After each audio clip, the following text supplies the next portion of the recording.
빛의 언어. 마음은 반드시 자신이 말하는 대로 따라와요. 빛의 언어를 말하면 빛으로, 어둠의 언어를 말하면 암흑으로. 하루에도 몇 번씩 빛의 언어로 말하세요. 유미는 자신이 발견한 운의 조화의 변화를 M에게 빨리 알려주고 싶었다. 그러나 M은 바쁜지 한동안 가희의 가게에 모습을 드러내지 않았고 유미는 거의 매일 커피숍에 들렀다. 역시나 M은 유민의 기대를 저버리지 않았다.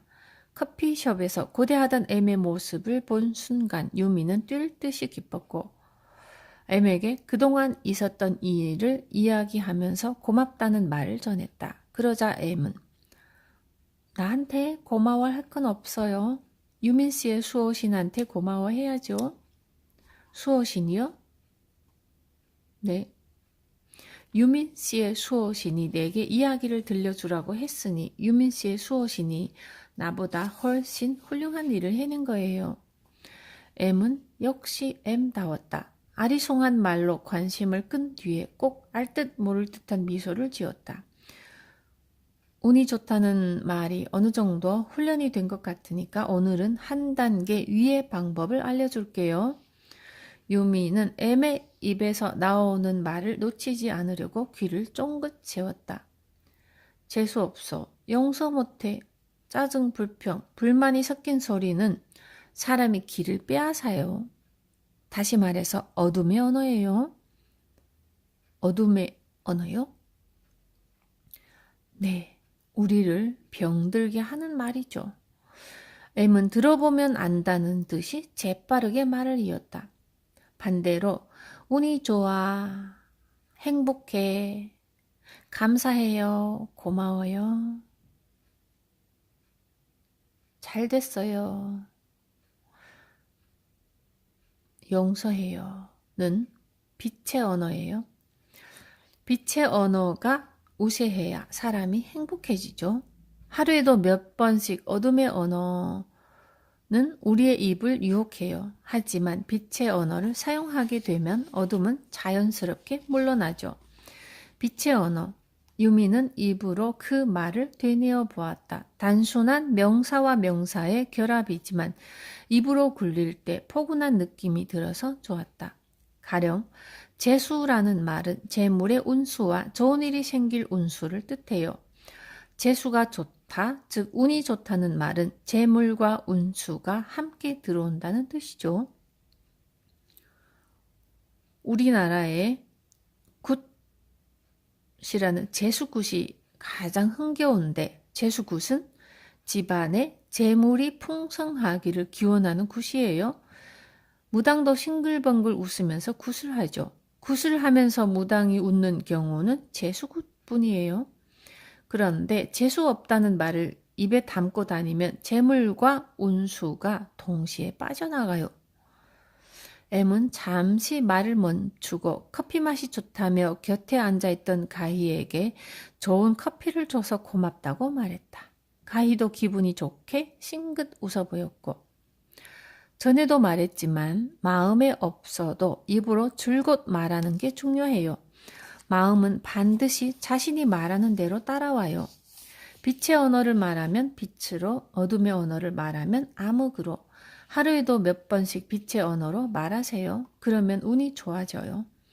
아까 말했듯이 재수없다는 말은 재물을 포함해서 돈도 날려버려요.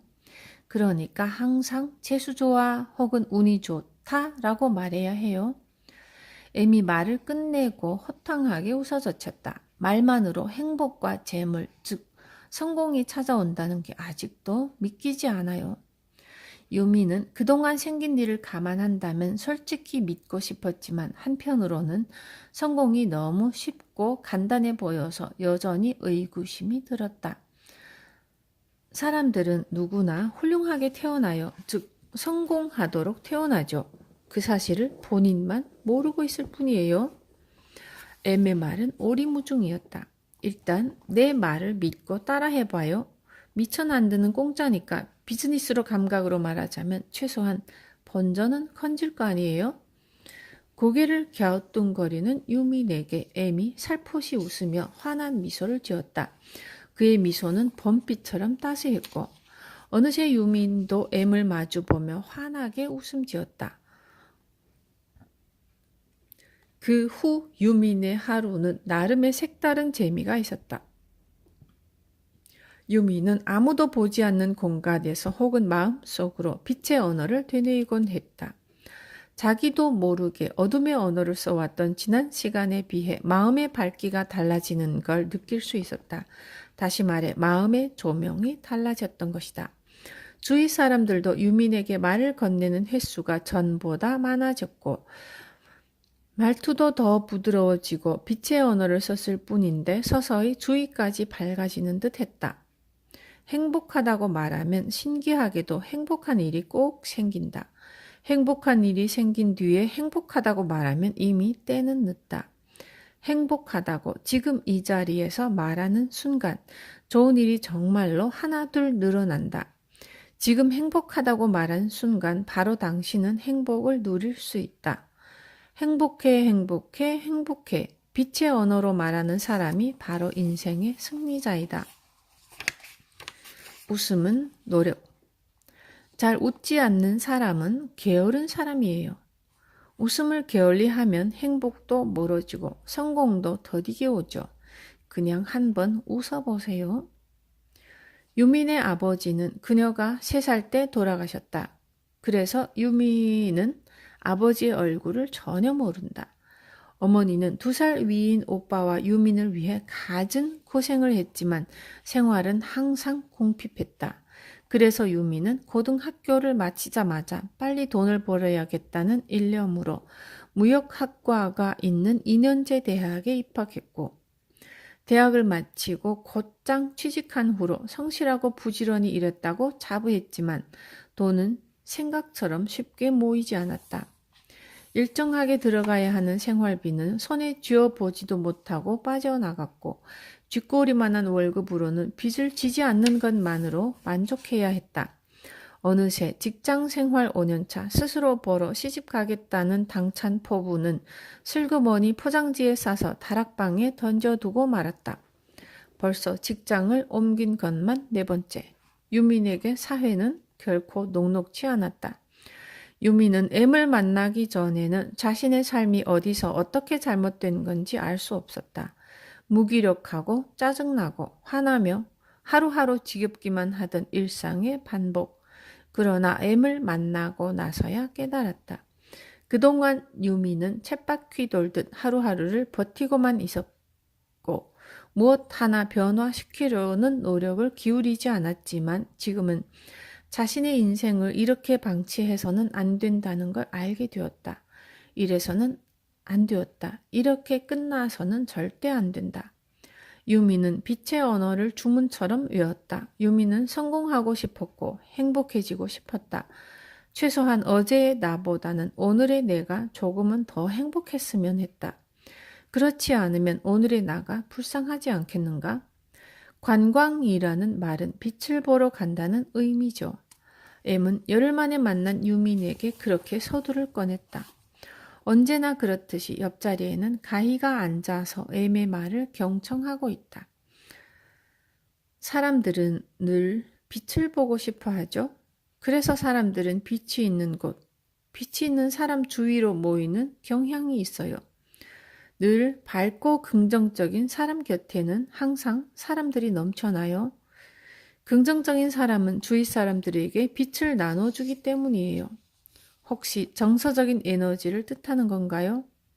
유미는 얼마 전 TV 다큐에서 본 질문을 던졌다. 비슷한 말이죠. 우주의 모든 사물은 제각기 고유한 파동을 지니고 있어요. 유유상종이라는 말이 있죠. 비슷한 무리끼리 어울린다는 말이에요. 어둠은 어둠의 파동을 불러들이고 빛은 빛의 파동을 불러들이죠. 행복한 사람들은 행복한 사람끼리 모이고 불행한 사람들은 불행한 사람끼리 어울리는 거예요. 가희가 질문했다. 행복의 파동이 있다는 말씀이시네요? 네, 물론이죠. 가령 손님들로 북적거리는 음식점은 한두 시간을 기다려서라도 음식을 먹으려는 사람들로 줄을 서죠. 반대로 파리를 날리는 음식점은 좌석이 텅텅 비어도 손님들이 찾지 않아요. 물론 음식의 맛이나 서비스 때문이기도 하지만 기본적으로 사람들은 활기찬 파동을 좋아하기 때문에 그런 파동이 없는 곳을 무의식적으로 피하는 거죠. 유민이 고개를 갸우뚱거렸다. 파동이라. 꽤 어려운 말 같아요. 원래는 양자 물리학에서 파생된 이론이지만 삶의 법칙에 적절히 응용할 수 있어요. M은 실제 사례를 쉽게 풀어 이야기해 주었다. 장사가 잘 되지 않는 음식점이 하나 있었어요. 그 가게는 부부가 운영했는데 금실이 좋았죠.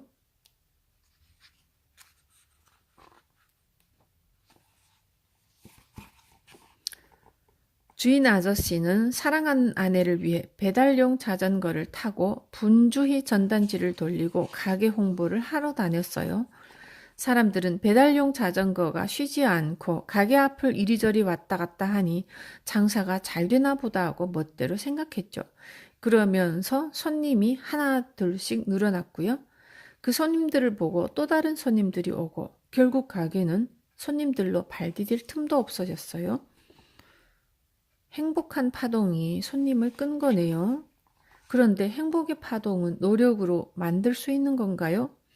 가희가 천진난만한 목소리로 물었다. 네, 당연히 그래요. 노력하면 금세 만들 수 있죠. M은 뭐든 쉽게 대답한다. 그래서 듣는 사람도 덩달아 유쾌해진다. 또 M은 자연스레 상대가 질문하게 만든다. 그래서 M과 이야기를 나누면 일방적으로 설교를 듣는 게 아니라 함께 교감하며 대화를 나누는 듯한 편안한 기분이 든다. 웃는 훈련을 하면 돼요. 이번에는 유민이 물었다. 예를 들면 비행기 승무원들이 보여주는 스마일 훈련 말인가요? 그렇죠. 흔히 서비스업에 종사하는 사람들은 감정 노동을 하고 있다고 말하죠. 이럴 때의 노동은 지치고 피곤하다는 뜻으로 받아들이기 쉽지만 의식적으로 땀을 흘린다는 뜻도 내포하고 있어요. 이처럼 웃음의 훈련이 필요한 이유는 웃음이 어렵기 때문이에요. 웃음이 어렵다뇨? 유미는 잘 이해가 안 가는 듯 고개를 흔들었다. 웃음은 얼굴 전체의 근육을 모두 움직여야 이루어지는 아름다운 그림이죠. 인상을 찌푸리는 사람은 얼굴이 알파벳 X자가 되죠. 눈썹이 치켜 올라가고 입술이 일그러지면 영락없이 X자가 돼요. 반대로 웃으면 얼굴이 알파벳 O자가 되죠. 입술이 위로 올라가고 눈매가 썰매처럼 아래로 미끄러지니까요. 살다 보면 웃을 이유가 거의 없어요. 유민이 힘없이 말하자 M이 위로하듯 대답했다. 웃는 얼굴은 웃을 이유를 만들어주죠. 지금부터 말하는 건 조금 이해하기가 어려울지도 모르지만 나름대로 잘 설명해 볼게요. M이 유민과 가희를 번갈아 보며 빙긋 웃더니 말을 이었다. 눈썹과 눈썹 사이에는 제3의 눈이 있어요. 흔히 미간이라고 하죠. 저도 들어본 적 있어요. 제3의 눈이니 제5의 감각이니. 그래요. 바로 그거예요. 제3의 눈은 우리의 혼을 다스리는 눈이에요. 그래서 제3의 눈이 가려지면 운이 막히고 재물이 달아나죠. 그런데 얼굴을 찡그리면 제3의 눈이 가려져요. 나중에 화가 났을 때 한번 거울을 들여다봐요. 틀림없이 제3의 눈이 상하로 찌그러져 있을 거예요. 웃음은 제3의 눈이 맑은 상태로 있게 하죠. 웃으면 복이 온다는 말씀이네요. 요민이 웃으며 말했다. 그래요. 웃으면 복이 온다는 말에는 그런 속뜻이 담겨 있죠. 옛날 사람들은 제3의 눈이 존재한다는 사실을 확실히 알고 있었어요. 인상을 찌푸리거나 무뚝뚝한 표정은 의외로 짓기 쉬워요. 반대로 늘 웃음을 지으려면 더욱 많은 노력이 필요하죠. 가희가 반문했다. 웃음에도 노력이 필요하다고요? 제일 빨리 깨닫는 방법은 직접 해보는 거예요. 그러면 하루 종일 무뚝뚝한 표정으로 지내는 것과 억지 웃음이라도 짓는 것, 어느 쪽이 더 노력이 필요한지 금세 알 수 있을 거예요. 그래서 깨달은 결론은 웃음은 결국 노력이라는 거죠. M이 잠시 말을 멈추더니 더욱 힘주어 말했다. 잘 웃지 않는 사람은 게으른 사람이에요. 웃음을 게을리하면 행복도 멀어지고 성공도 더디게 오죠. M과 헤어지고 유미는 집에 돌아와서 거울을 보고 웃는 연습을 해보았다. 의외로 놀랐다. 웃음이 어렵다네.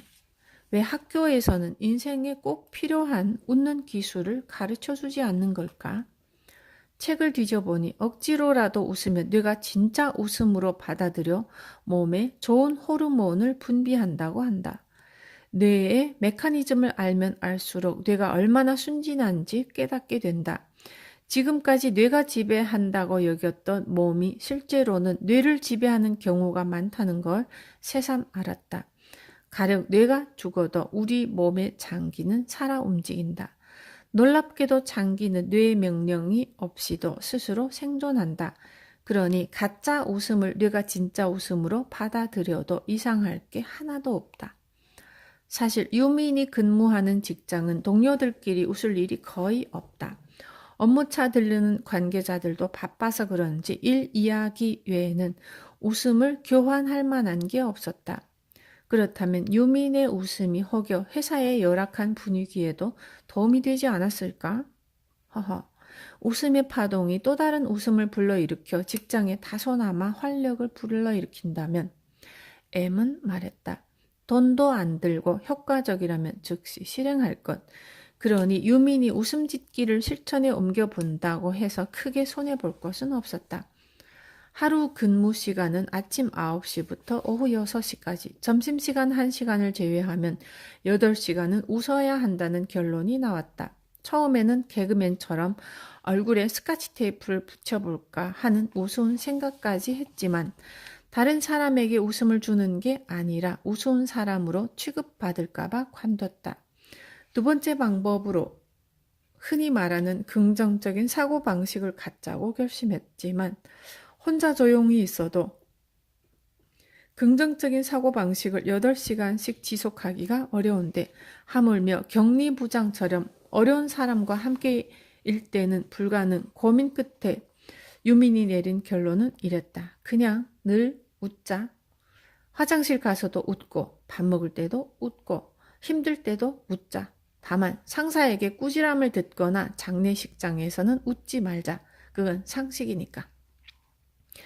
아예 웃기로 하니까 속이 편했다. 처음에는 얼굴 근육이 너무 당기는 바람에 손으로 자주 문질러 주어야 했고 역시 웃음은 땀을 흘려야 값지게 얻어지는 진정한 노력이다. 요즘 무슨 좋은 일이 있느냐고 말을 건네는 사람들이 유독 많아졌다. 일이 바쁘니 다소 신경질적이었던 직원들도 정다운 눈인사를 보내고 같이 일하는 격리부장도 표정이 한층 밝아진 것 같았다. 웃음의 파동인가? 인간은 너무 쉽게 얻으려면 의심하려는 경향이 강해진다. 언젠가 M이 말한 적이 있다. 사람들은 자신이 얼마나 훌륭한 선물인지 모르고 사는 경우가 많아요. 주위 사람들이 웃으니 유민 또한 웃음 노동을 멈추기가 어려웠다. 웃자니 즐겁고 즐거우니 또 웃게 된다. M이 말했듯이 웃음이 더 이상 불행해지지 않는 방법인지도 모르겠다. 하지만 아직 골치 아픈 문제가 하나 더 있다. 국내 거래처 중 까다로운 사장님이 계시는데 기피 대상 1호. 이다. 별거 아닌 거에도 트집을 잡고 상대를 안 해주면 회사 사장에게 달려가서 일러 바친다. 석고상 같은 굳은 얼굴에 가시돋친 말만 골라서 한다. 종일 즐겁다가도 그 사장님만 보면 저도 모르게 얼굴이 굳어진다. 그런데도 그는 매번 유민만 찾았다. 그나마 유민이 듣는 척이라도 해주기 때문이다. 어제 찾아온 그 사장에게 웃음 노동을 펼쳐 보였지만 그는 외려 이상하다는 듯 멀거니 쳐다만 봤다. 역시 세상에 쉬운 게 하나도 없다. 당신의 웃음은 당신을 반드시 도와준다. 타인에게 친절함은 결국 나 자신을 위한 것이 되고 타인에게 베푸는 웃음 또한 반드시 내게 좋은 일로 돌아온다. 타인에게 좋은 일을 베풀면 모두 자신에게 득이 되어 돌아온다.